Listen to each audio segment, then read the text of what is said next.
উপনির্বাচনে জয়ী দুই প্রার্থীর শপথ ঘিরে নয়া জটিলতা। ফের প্রকাশ্যে রাজ্য এবং রাজ্যপাল সংঘাত। দুই বিধায়ককে সরাসরি চিঠি পাঠালো রাজভবন। 26শে জুন 12:30টার সময় শপথ গ্রহণ অনুষ্ঠান হবে।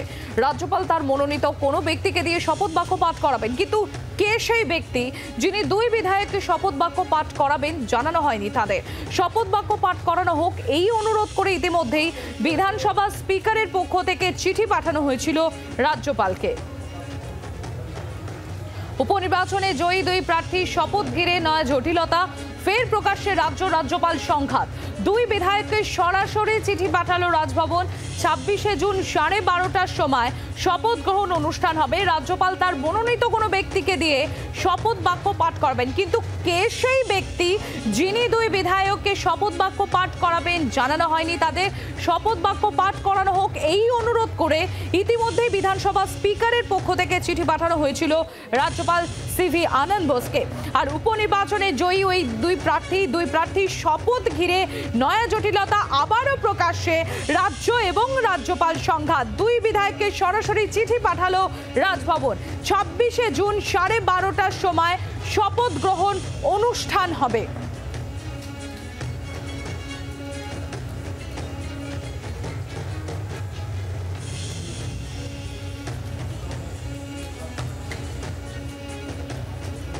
আমাদের প্রতিনিধি শ্রেয়সী গঙ্গোপাধ্যায় রয়েছেন আমাদের সঙ্গে। শ্রেয়সী, প্রথমেই তোমার কাছে জানতে চাইবো, উপনির্বাচনে যে দুই প্রার্থীর শপথ ঘিরে নয়া জটিলতা তৈরি হলো এবং আবারও প্রকাশ্যে চলে এলো রাজ্যপাল সংঘাত, কারা দুই প্রার্থী এক, এবং দ্বিতীয়ত তাহলে কি হবে 26শে জুন 12:30টার সময় যে শপথ গ্রহণ অনুষ্ঠান হবে বলে বলা হয়েছে, তাহলে কি সেই অনুষ্ঠান হবে?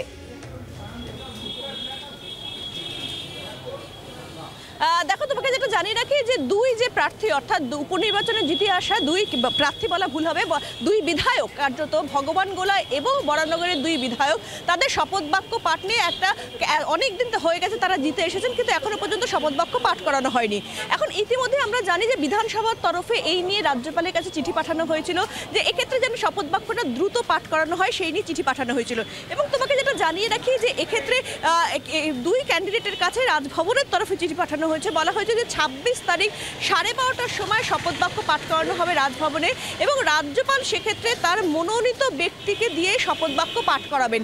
কিন্তু এক্ষেত্রে মনোনীত ব্যক্তি কে, রাজ্যপাল ঠিক করা ব্যক্তি কে, সেইটা কিন্তু কিছু উল্লেখ করা হয়নি ওই চিঠিতে, যে রাজ্যপাল কাকে দিয়ে শপথ বাক্য পাঠ করাতে চলেছেন এই দুই জিতে আসা বিধায়ককে।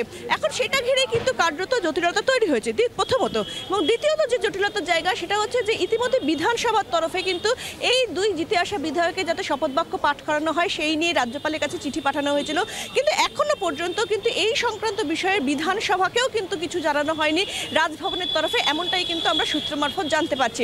ফলে সার্বিকভাবে এক্ষেত্রে সাধারণভাবে কি হয়, যখন কোনো বিধায়ক জিতে আসেন তখন সেক্ষেত্রে শপথ বাক্য সাধারণভাবে তিনি রাজ্যপালের উপর দায়িত্ব থাকে, কিন্তু সাধারণভাবে যেতে দেখা যায় যে রাজ্যপাল তিনি স্পিকারকে দায়িত্ব দেন শপথ বাক্য পাঠ করানোর জন্য। আর স্পিকার যদি না থাকেন, তাহলে কোনোভাবে অনুপস্থিত থাকেন, তাহলে সেক্ষেত্রে ডেপুটি স্পিকারকে দায়িত্ব দেওয়া হয়। আবার কোনো ক্ষেত্রে দেখা গিয়েছিল যে রাজ্যপাল তিনি নিজেও শপথ বাক্য পাঠ করেছেন। কিন্তু এবারে যে চিঠি পাঠানো হয়েছে দুই বিধায়কের কাছে রাজভবনের তরফে, সেখানে বলা হচ্ছে যে 26 তারিখ 12:30টার সময় শপথ বাক্য পাঠ করানো হবে, কিন্তু সেই শপথ বাক্য কাকে দিয়ে পাঠ করাবার হবে, অর্থাৎ কে পাঠ করাবেন এই দুই বিধায়কের শপথ বাক্য, সেটা নিয়ে কিন্তু নির্দিষ্টভাবে কিছু বলা হয়নি। বরঞ্চ বলা হচ্ছে রাজ্যপাল তার পছন্দের ব্যক্তিকে দিয়ে, যাকে তিনি মনোনীত করবেন সেই ব্যক্তিকে দিয়েই কিন্তু কার্যত এই শপথ বাক্য তিনি পাঠ করাবেন, এমনটাই কিন্তু জানানো হয়েছে।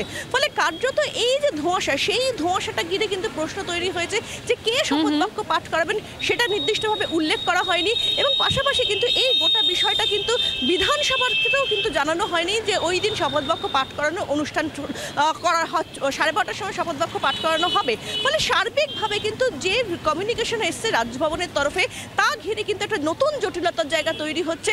একে তো দীর্ঘদিন এই দুই বিধায়ক জেতার পরেও তাদের শপথ বাক্য পাঠ না করানো নিয়ে কিন্তু শাসক দলের পক্ষ থেকে রীতিমতো ক্ষোভ প্রকাশ করা হচ্ছিল, কেন তাদের শপথ বাক্য পাঠ করানো হচ্ছে না, কারণ তার ফলে এলাকার মানুষ সুবিধা পাচ্ছে না। তারপরে যখন নতুন এই চিঠি এলো, সেই চিঠি ঘিরেও কিন্তু নতুন জটিলতা বা নতুন সংকটের পরিস্থিতি তৈরি হলো। অনেক ধন্যবাদ শ্রেয়সী। আমরা কথা বলছিলাম, আমাদের প্রতিনিধি শ্রেয়সী গঙ্গোপাধ্যায় ছিলেন আমাদের সঙ্গে। বাংলার আওয়াজ, বাঙালির আবেগ, জি 24 ঘন্টা।